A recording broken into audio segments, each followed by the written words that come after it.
इस कार्यक्रम के प्रसारण पुण्यार्जक हैं श्री राजेंद्र प्रसाद जैन, श्रीमती ममता जैन, श्री प्रशांत जैन, श्रीमती दिव्या जैन, पारस जैन, श्री भरत जैन, श्रीमती सौम्या जैन एवं समस्त परिवार मुंबई। किसी ने कहा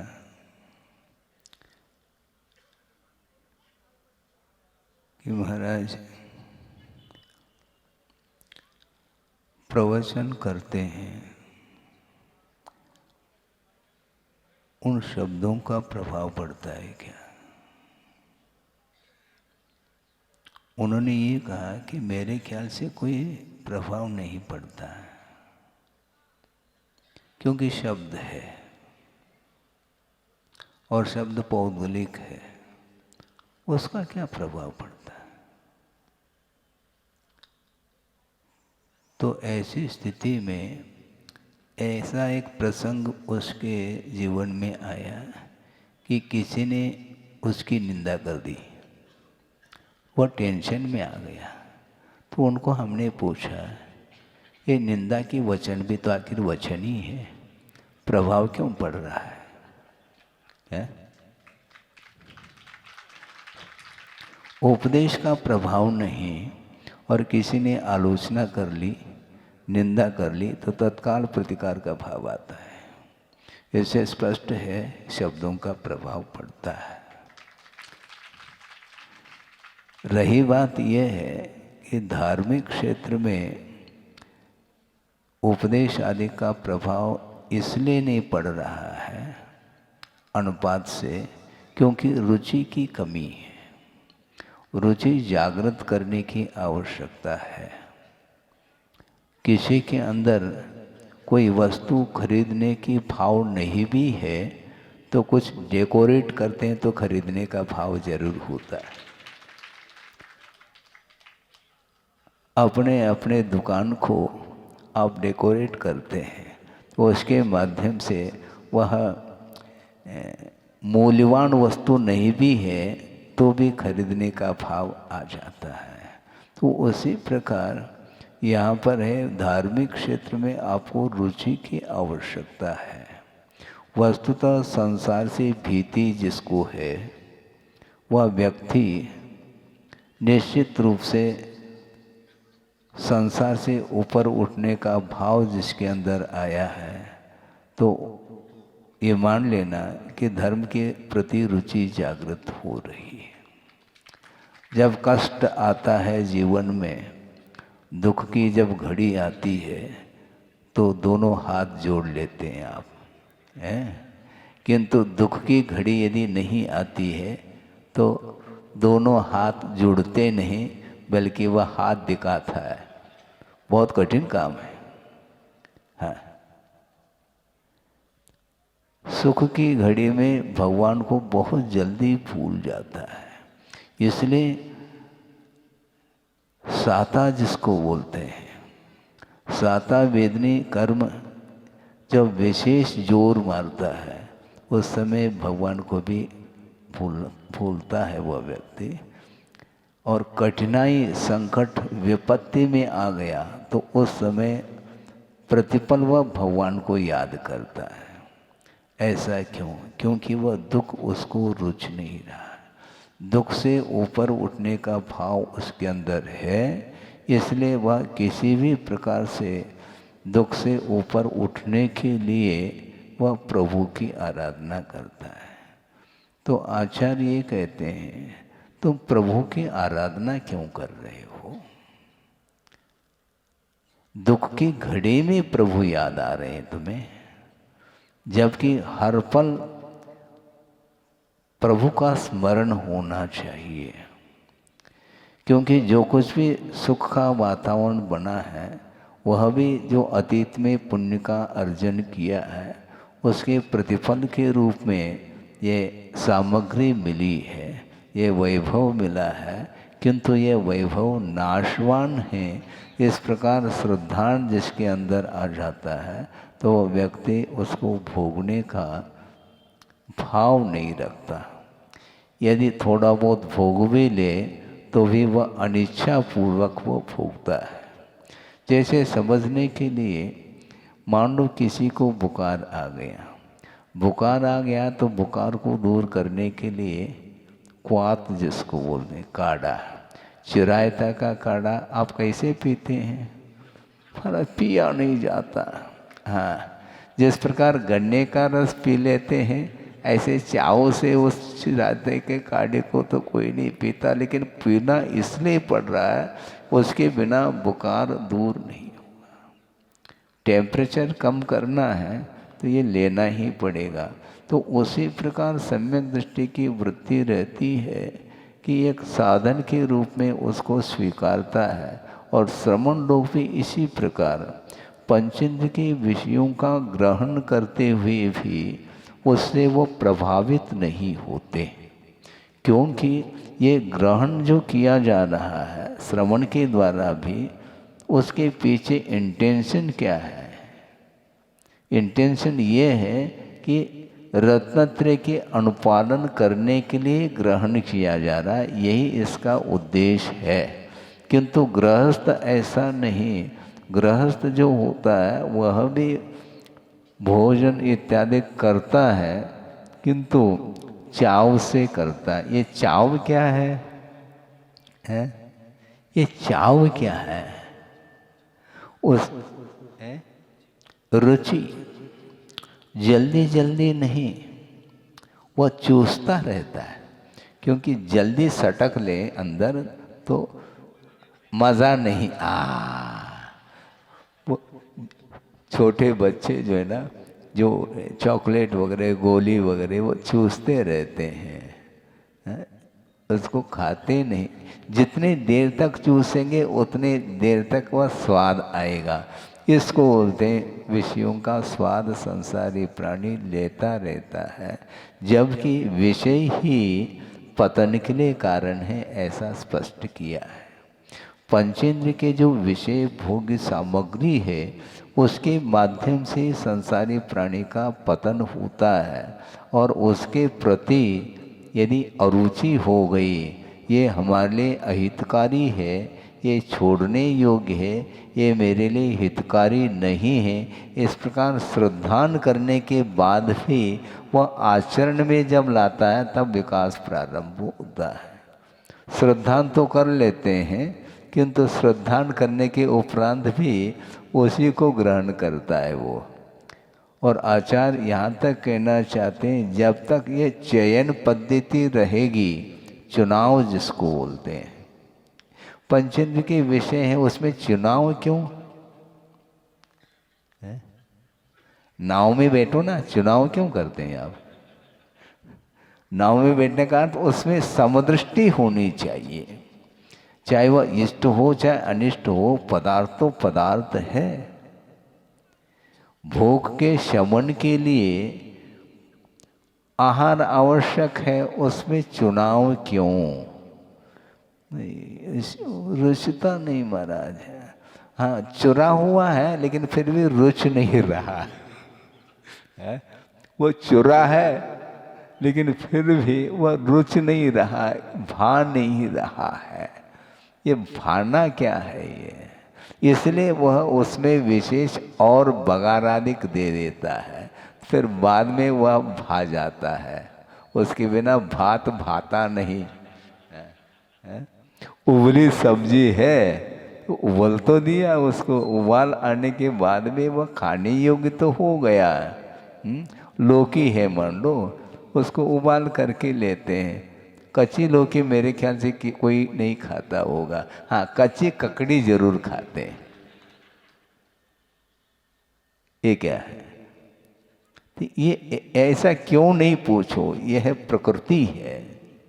तो इसलिए उसको और रोचक बना करके वह लेता है, इसी का नाम इंद्रिय विषय माने जाते हैं। आचार्यों ने श्रवण के लिए भी पेट के ऊपर विजय प्राप्त करने के लिए नहीं कहा, किंतु जो रसना है उसके ऊपर विजय प्राप्त करने के लिए उन्होंने कहा है।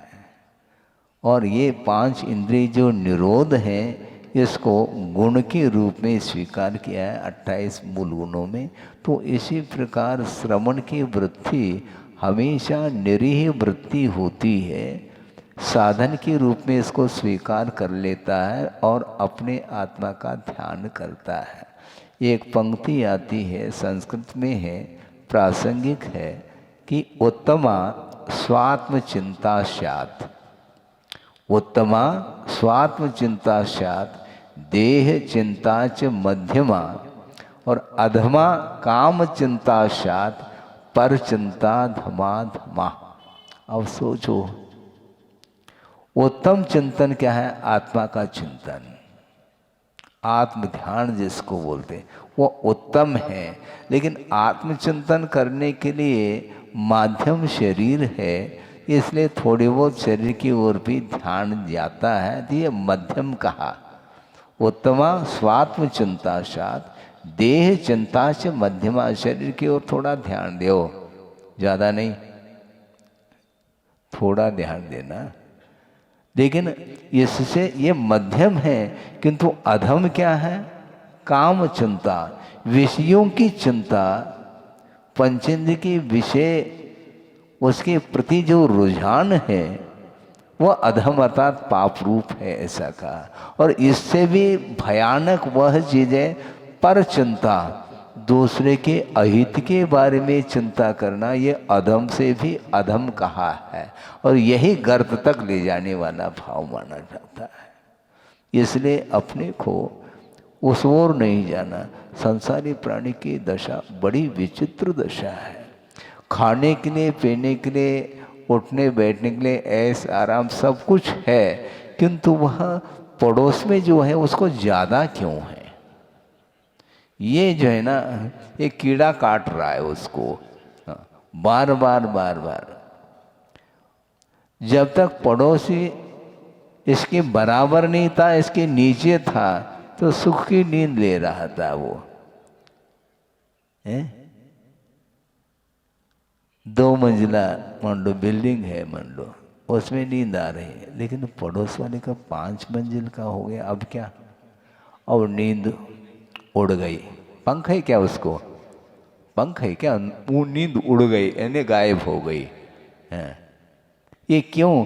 ये इसी को बोलते हैं पर चिंता। दूसरे के विकास को लेकर के वह हमेशा रौद्र ध्यान करता है। संसारी प्राणी को जो मिला है उसमें सुख नहीं, दूसरे को यदि नहीं मिला है तो सुख है। कोई पैरेलल चल रहा है तो कोई काय का सुख है? वो मेरे बराबर है, उनसे एक 21 होना चाहिए, 19 ठीक नहीं। धार्मिक क्षेत्र में 21 काम करो, सांसारिक क्षेत्र में करने में क्या लाभ है? उसमें सांसारिक क्षेत्र में प्रतिस्पर्धा वो ठीक नहीं। यदि प्रतिस्पर्धा करना चाहो, आदत है ना प्रतिस्पर्धा करने की, करो। क्रोध नहीं करने में प्रतिस्पर्धा, करने में नहीं। क्रोध नहीं करना, मान नहीं करना, माया लोभ आदि नहीं करना, इसमें प्रतियोगिता होनी चाहिए। ये नहीं होता है। किसी ने कुछ कहा तो उसका उत्तर तरीके से देना। समझ गए तरीके का अर्थ क्या है? जवाब, ईंट का जवाब पत्थर से है, बस। ये उक्ति यहाँ पर समझ में आ रही है। ये नहीं, क्योंकि इसके कारण ही हमेशा अपने परिणाम कलुषित होते चले जा रहे हैं। अपने परिणामों को शांत बनाए रखने के लिए स्वाध्याय आदि करो, और पर वस्तु के प्रति जो आकर्षण बढ़ रहा है उसको घटाने का पुरुषार्थ करो, तब तो ठीक है। कंपैरिजन नहीं। यदि कंपैरिजन करना तो अच्छे अच्छे क्षेत्र में करो। साधना करते हुए भी गुरुदेव ने ये कहा था कि साधना करते हुए भी दृष्टि अपने से जो बड़े साधक हैं उस ओर दृष्टि रखनी चाहिए, तब तो समझ में आ जाता हमें वहाँ तक पहुँचना है, यहीं बैठना नहीं है। अभी बहुत विकास बहुत लंबा चौड़ा है, तुम्हारा कब तक साधना करें? फिर आकुलता चालू हो गई। ये आकुलता क्यों? कब तक मत पूछो। जब तक साध्य की उपलब्धि न हो तब तक निरंतर साधना करते रहो, ये कहा है। रुको नहीं, मार्ग में रुकना नहीं चाहिए। आप जीना चढ़ते हैं, वो बैठने के लिए क्या, खड़े होने के लिए क्या? नहीं, वहां से निकलना है, छत तक पहुंचना है, तब तो जीना लगाया। तुम जीना चाहते हो तो चढ़ो, मरना नहीं, जीना चढ़ो। यदि जीना चाहते हैं तो ये सोपान है, ये मार्ग है, मोक्ष मार्ग पर आप अविरल आगे बढ़ते रहो। भले अपनी क्षमता के अनुरूप बढ़ो, किंतु बढ़ना चाहिए। गाड़ी रिवर्स नहीं होनी चाहिए। एक बार आगे बढ़ गए तो बढ़ गए, मुड़ कर के देखना नहीं हमने इतना छोड़ा। अरे छोड़ा कहाँ तुमने? अभी भी याद है तुम्हें? हाँ, अभी भी याद है। अरे त्याग करने के बाद उसको याद नहीं रखना हमने इतना त्याग किया, तो उसके प्रति पुनः लगाव हो जाता। तुमने थोड़ी इतना त्याग किया, हमने इतना किया। अरे इतना किया? त्याग किसका किया जाता है? पर तुम्हारा है क्या? तो त्याग क्या हुआ मुझे बताओ? वह छोड़ने योग्य ही है, ग्रहण करने योग्य पंचेंद्र के विषय है ही नहीं, उसको ये कहा है। उपादेय अर्थात ग्रहण करने योग्य वो है ही नहीं, और उसके त्याग के लिए मुहूर्त की कोई आवश्यकता नहीं पड़ती है। ध्यान रखो, मुहूर्त हम देख लेते हैं, विचार कर लेते हैं, हाँ, पूछ करके आते हैं। किसको पूछना चाहो? हाँ, पिताजी को। पिताजी भी तुम्हारे नहीं है, ध्यान रखो, उनको क्या पूछ रहे हो? ये जितने भी संबंध हैं एक तात्कालिक है, ये मोह का संबंध माना जाता है। जिस व्यक्ति के अंदर मोह है उसी को ये विकल्प होंगे। दूसरे के, जिसके साथ विकल्प संबंध नहीं है, विकल्प होता है क्या? कोई विकल्प नहीं। दुकान में आग लग गई, आकुलता किसको होगी? जिसकी दुकान है। और पड़ोसी का दुकान है, उनको क्या प्रॉब्लम? दुकान जल रहा, दुकान जल रहा है, तो आग लग गई दुकान में, और ये दिमाग में आग लग गई। क्योंकि संबंध है, इसलिए हम संबंध जोड़ते हैं। फिर बाद में जब वह संबंध टूटने लग जाता है तो उस समय उसको विकल्प हमेशा बना रहता है। आप यहाँ पर बैठे हैं और आपका बेटा कहाँ पर बैठा है? वो बेटा कहाँ है? यहाँ नहीं, उसको पढ़ने के लिए भेजा है और अमेरिका में पढ़ रहा है, मान लो पढ़ाई कर रहा है, और आप यहाँ पर बैठे हैं। हेलो, तो आप ही अपने मोबाइल को उठाएंगे, उसके साथ संबंध जुड़ा हुआ है। वो हजारों किलोमीटर दूरी पर है, इसके बावजूद भी आपका संबंध उस बेटे के साथ है। इसको बोलते हैं वायरलेस कनेक्शन। क्या है? वायर नहीं, लेकिन मन का जो संबंध है वह बना हुआ है। और वहाँ पर मान लो शोर हो गया तो यहाँ शोर मचने लग जाता, शोर लग जाता है। और वहाँ पर सूतक तो यहाँ सूतक। ये सूतक पातक, ये संबंध बिना संबंध के संभव नहीं है। वो दूर है इसलिए आपका संबंध टूटा है, ऐसा नहीं, जुड़ा हुआ है। तो इसीलिए परिवार के साथ, अन्य वस्तुओं के साथ जब तक हमारा संबंध, अटैचमेंट रहता है, तभी तक हमें विकल्प होंगे। और एक बार त्याग कर लिया, बस अब कोई विकल्प नहीं। त्यागने के उपरांत में हमने इतना त्यागा है, ये प्लेट पर लिखना चाहिए। अरे पुनः क्या क्या लिखना चाहो आप? चक्रवर्ती वह अपना नाम अंकित कर रहा है। ये नाम क्या है? ये क्या है? ये नाम किसका नाम है? अनंत तीर्थंकर चले गए, उनका नाम याद है आपको? महाराज वर्तमान चौबीसी के नाम भी याद नहीं है, भूतकालिक जो चौबीसी है वो याद नहीं, और भविष्यत काल संबंधी जो चौबीसी है वो याद नहीं, विदेह क्षेत्र संबंधी 20 तीर्थंकरों के नाम याद नहीं आपको, तो अनंत तीर्थंकरों के नाम किसको याद है? लेकिन इसके बाद में हमारा नाम होना चाहिए, हमारा नाम होना चाहिए। ये नाम क्या है? वस्तुतः नाम निक्षेप का जो प्रयोजन है वह इतना है कि व्यवहार चलाने की अपेक्षा से है, इससे ज़्यादा कोई नाम नहीं, किंतु उस नाम का, उस नाम से अपने आप को वह हर्ष का अनुभव करता है। ये क्या है? ये संबंध यूं जुड़ता है, जबकि शरीराश्रित ये सारी क्रियाएं हैं, और शरीर समाप्त हो गया फिर नया पिक्चर चालू होगा, पुराना समाप्त। जीवन भर जिसके साथ तुमने संबंध रखा था, परिवार, पारिवारिक संबंध, और अवसान होते पूरा परिवार यही रहेगा और अकेला एकाकी चला जाता है। तो कहाँ पर उसको उत्पन्न होना है, वहाँ पर कौन कौन से संबंध मिलेंगे, वो नए सिरे से उसका जो है ये रील चलता रहता है। तो इसलिए ये सब कुछ पदार्थ जब नश्वर है तो उसको लेकर के क्यों इस प्रकार आकुल व्याकुल होते हो? इसलिए आचार्य कहते हैं सबसे बढ़िया तो ये है कि वो तमा स्वात्म चिंता सात, देह चिंता। जब ये देह के प्रति एक साधन है ऐसा मान करके उसके लिए आवश्यक जो है वो दे दिया। जैसे मान लो मशीन है, मशीन है तो पेट्रोल की आवश्यकता है, और मान लो मशीन गाड़ी गैरेज में है तो पेट्रोल की आवश्यकता नहीं, चलाना थोड़ी उसको। जब वाहन को चलाते हैं तो पेट्रोल की आवश्यकता।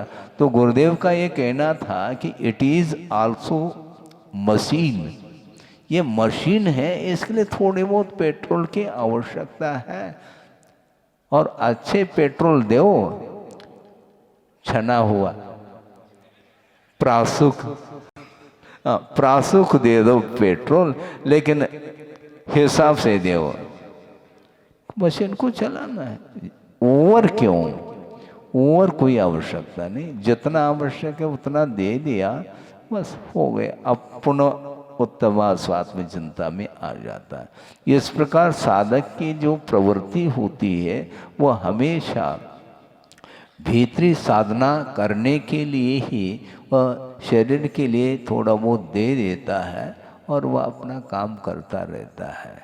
राग द्वेषादि भावों से बचने के लिए अपने को अंतरंग साधना की आवश्यकता है, ऐसा कहा है।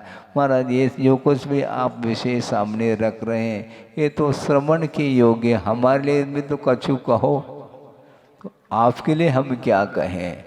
आप यदि श्रवण बन जाते हैं तो अच्छी बात है, यदि नहीं है तो कम से कम श्रवण की उपासना करते रहो। श्रवण की वैयावृत्ति सेवा करो, उसके माध्यम से जो सात्विक पुण्य का अर्जन होगा वह भविष्य में आपके लिए विशिष्ट मोक्ष मार्ग की सामग्री को प्राप्त करने के लिए कारण सिद्ध होता है। इसलिए आप वहीं रहो, वहीं रहो, ऐसा कह नहीं रहा हूँ, आप रह रहे इसलिए, नहीं तो तकत खाली है। हाँ बिल्कुल पक्की बात, इसमें क्या दिक्कत है? आप नहीं आना चाहते, आने की क्षमता नहीं है, कोई बाधा नहीं, यथाशक्ति करो, प्रभु की आराधना करते रहो, और बिल्कुल जो ना संसार में रहते हुए, जगत में रहते हुए जगत रहो। हाँ, जगत में रहते हुए जागृत रहना चाहिए, सोना नहीं। हाँ, सोना चांदी को बोलो, हाँ, सोना का अर्थ विश्राम लेना होता है और सोना का अर्थ स्वर्ण होता है।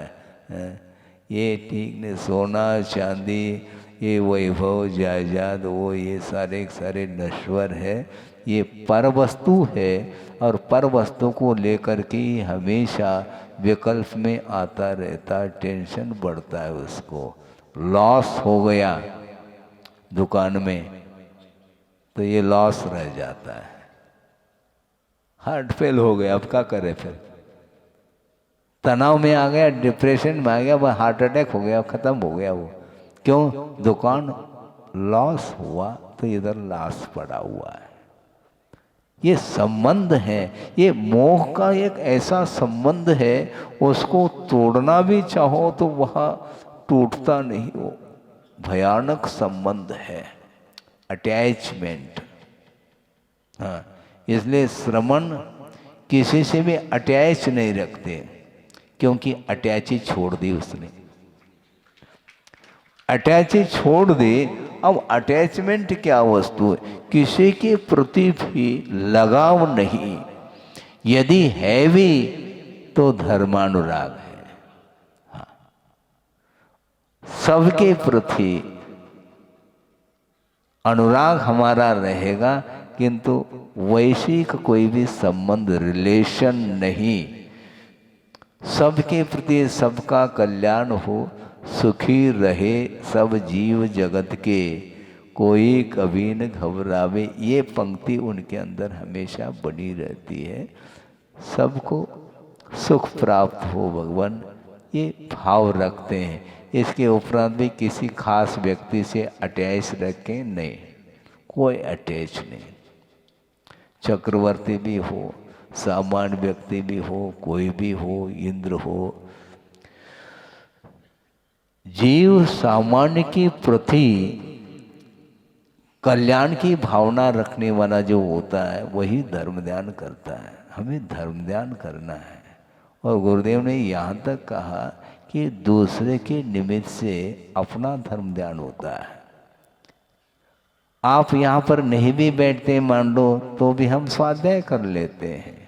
तो आपके स्वार्थ मैं स्वाध्याय कर रहा हूँ, लाभ आपके लिए भी हो रहा, तो हमारे लिए कौन सी हानि है महाराज? इसलिए तो हम कहना चाहते हैं क्या, वही शीतकाल।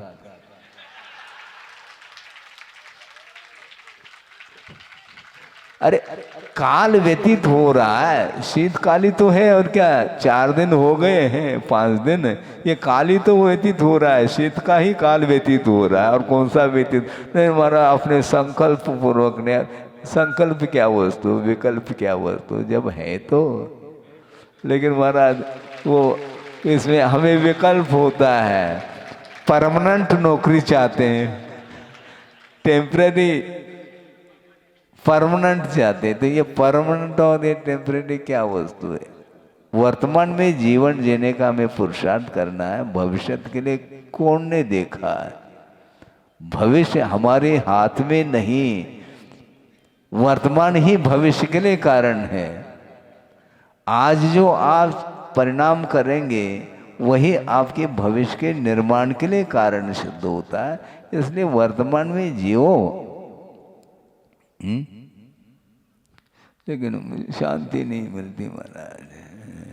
कभी भी चले जाएंगे तो क्या होगा, ये भय बना रहता है। ऐसा नहीं। सुनो, आप प्रवचन सुन रहे हैं क्या, और क्या सुन रहे हैं? टेंशन नहीं होना चाहिए। वर्तमान में जो मिल रहा है उसको, उसका स्वाद ले। भविष्य का स्वाद आता है क्या? गारंटी नहीं, स्वाद क्या आता है मुझे बताओ। गारंटी हम नहीं जानते। सुनो, भविष्य का स्वाद आता है क्या? मान लो 10 दिन बाद त्योहार आने वाला है, ठीक है, मिठाई बनाएंगे और खाएंगे। स्वाद अभी आ रहा है? बनाएंगे, रहे तो बनाओगे। क्यों? पल की खबर नहीं, आप ही लोग बोलते हैं। सामान 100 साल का और पल की खबर नहीं, और फिर भी आप कह रहे हैं कि शीतकाल। ये क्या वस्तु है, हमें बताओ।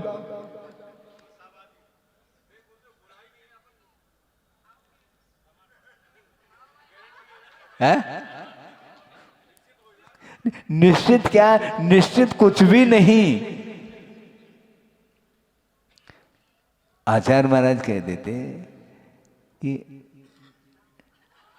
सुनो, हाउ नहीं, हाउ नहीं कहते थे वो, उनके मुख में हाउ नहीं, उनके डिक्शनरी में हाउ है ही नहीं और ना भी नहीं है।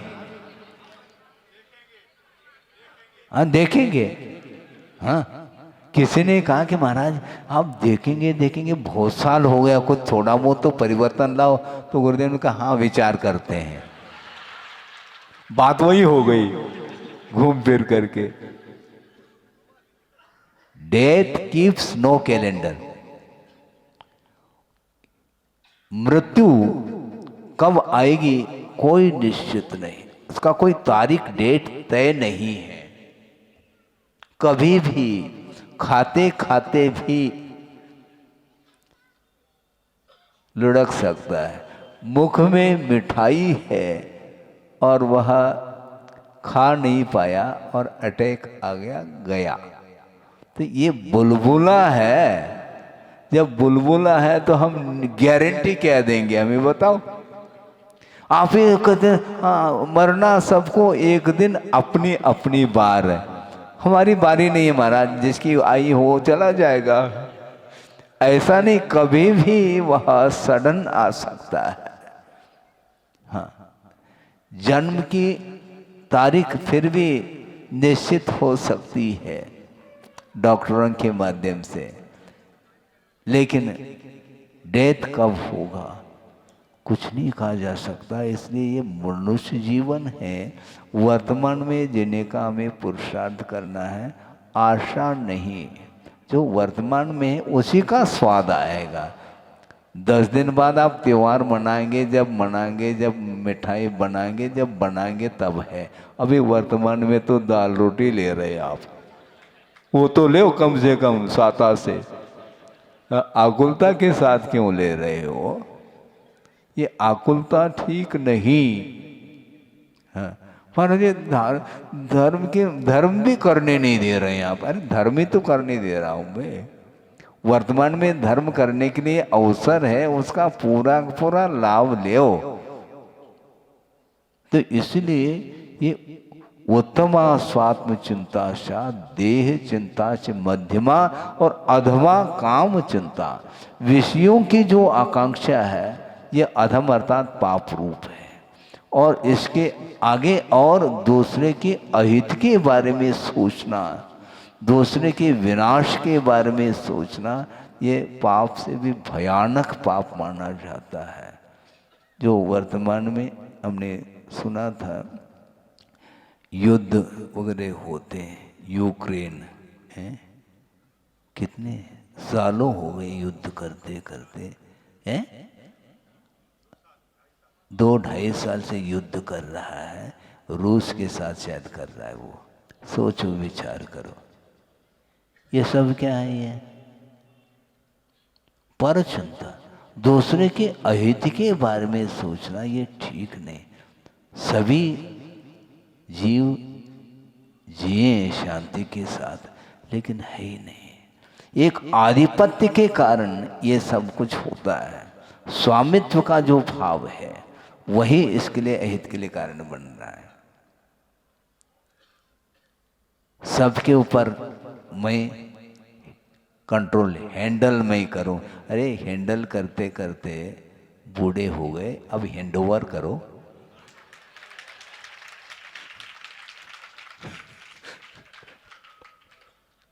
नाती हो गया, अभी भी हैंडओवर नहीं कर रहा हूं। अब सोचो विचार करो क्या करना चाहिए।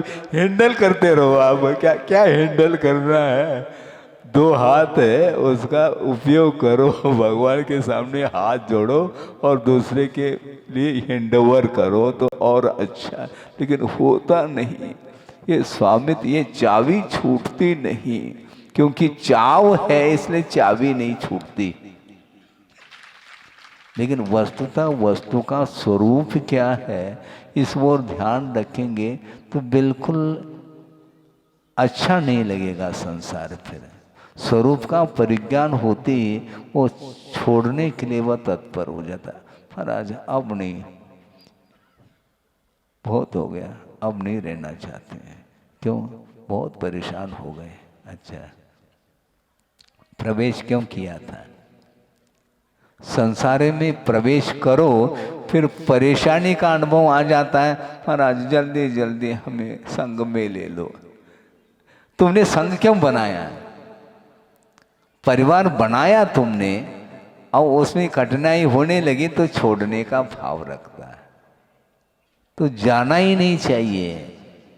कीचड़ में पैर रखो फिर बाद में धोते रहो, इस अपेक्षा से प्रवेश करना ही नहीं चाहिए। इसलिए गुरुदेव ने कहा हमने बहुत अच्छा किया, कम से कम कीचड़ में पैर नहीं रखा। तो रख देते तो पता नहीं क्या हो जाता फिर। इसी को बोलते हैं विवेक जागृत होता है तो फिर वह कभी भी भूल नहीं कर सकता। किंतु अनंत काल से संसार में व्यतीत कर रहा है, संसारी प्राणी परिभ्रमण कर रहा है, फिर भी उससे ऊब नहीं रहा और एक और चाहता है।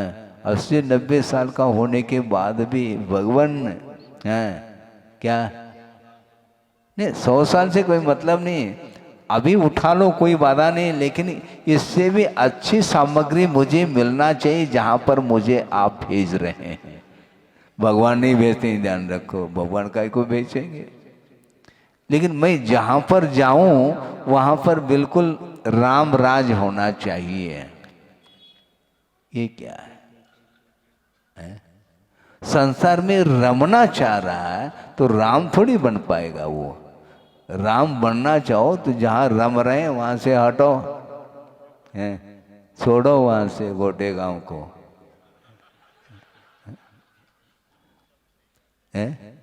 छोड़ो। किसने बांधा है आपको? स्वयं ही बांध रहा है अपने आप को। स्वयं ने ही संसार का निर्माण किया है और उलझता चला जा रहा है। तो इसलिए उलझन ठीक नहीं। इसलिए आपको वस्तु तत्व का स्वरूप जब ज्ञात हो जाता है तो कम से कम शुभ से शीघ्रम कहना चाहिए। जब जागे तब सवेरा हो। इस पवित्र भावना के साथ अहिंसा परमो धर्म की जय। बोधि समाधि परिणाम शुद्धि स्वात्मोपलब्धि शिव शोक सिद्धि चिंतामणिम चिंतित वस्तुदाने त्वामंद मानस्य ममास्तु देवी। परम पूजाचार्य गुरुवर श्री विद्यासागर जी मुनि महाराज की जय। इस कार्यक्रम के प्रसारण पुण्यार्चक थे श्री राजेंद्र प्रसाद जैन, श्रीमती ममता जैन, श्री प्रशांत जैन, श्रीमती दिव्या जैन, पारस जैन, श्री भरत जैन, श्रीमती सौम्या जैन एवं समस्त परिवार मुंबई।